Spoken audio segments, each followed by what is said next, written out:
Kashi news channel, सच है तो बोलेगा। वाराणसी के काशी हिंदू विश्वविद्यालय में पीएचडी प्रवेश प्रक्रिया में हुई चूक के खिलाफ धरना दे रहे छात्र शिवम सोनकर के समर्थन में मछली शहर की विधायक रागिनी सोनकर के नेतृत्व में करीब 250 लोगों ने कुलपति आवास के बाहर कैंडल जलाकर विरोध प्रदर्शन किया।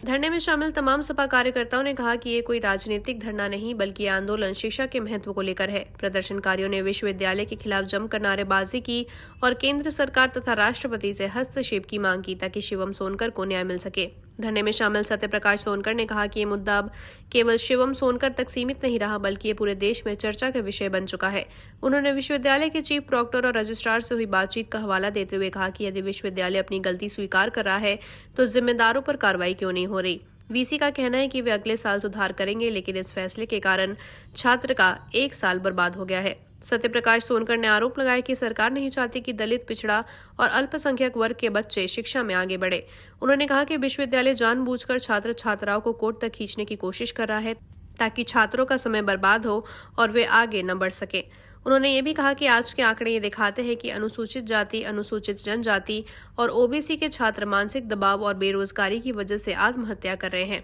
इस व्यवस्था पर सवाल उठाते हुए उन्होंने कहा कि सरकार ने युवाओं के भविष्य को खतरे में डाल दिया है क्योंकि अधिकांश नौकरियां आउटसोर्सिंग के जरिए दी जा रही हैं। विश्वविद्यालय के इस प्रांगण में महामना की बगिया में पिछले 9 दिनों से एक शोध का छात्र जो दाखिले के लिए धरनारत है, शिवम सोनकर, आज उसकी आवाज़ में आवाज़ मिला करके तमाम उन राजनीतिक दलों के साथ, तमाम उन संगठनों के साथ, गैर संगठनों के साथ, तमाम छात्र छात्राओं के साथ, उनके अपने समाज के लोगों के साथ आज इस कैंडल ज्वलित कार्यक्रम में भीमराव अंबेडकर को याद करते हुए, महामना की बगिया में पंडित मदन मोहन मालवीय जी को याद करते हुए उसकी जायज़ मांग के साथ आज हम लोग उसके साथ इस धरने में सम्मिलित होकर के उसका मनोबल ऊंचा करने के लिए आज आए हुए हैं।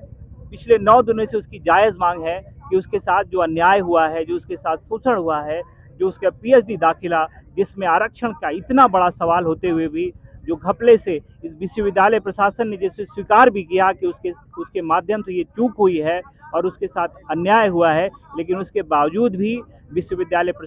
प्रशासन उसका दाखिला स्वीकार नहीं कर रहा है। मैं तमाम विश्वविद्यालय से जुड़े प्रोफेसरों से, रेक्टर से और चूँकि कुलपति अभी नहीं है, मैं इन विश्वविद्यालय प्रशासन से जुड़े तमाम उन लोगों से अपील करना चाहता हूं, साथ ही प्रधानमंत्री जी से भी मैं अपील करना चाहता हूं कि उनका संसदीय क्षेत्र है, ये दलित समाज का छात्र जो कि जनरल रैंक के साथ 2 कैटेगरी पे बैठा हुआ है, फिर भी उसका दाखिला नहीं हुआ। जायद ने जब बीएचयू ने ये स्वीकारा कि हाँ ये अन्याय है, हमारे यहाँ से मानवीय भूल हुई है, ये स्वीकारते हुए भी आज वो बच्चा 9 दिनों से धरनारत है इस कड़क की धूप में। मैं प्रधानमंत्री के साथ साथ देश की महामहिम राष्ट्रपति जी से भी निवेदन करूंगा, क्योंकि ये सेंट्रल यूनिवर्सिटी का मामला है, उस छात्र के भविष्य को ना बिगड़ने दे। उनके साथ जो अन्याय हुआ है, जो विश्वविद्यालय प्रशासन ने गलती से उनका दाखिला या किसी भी कारण से अगर नहीं किया है, जो कि विश्वविद्यालय प्रशासन स्वीकार कर रहा है, उसके दाखिले को स्वीकार करके इस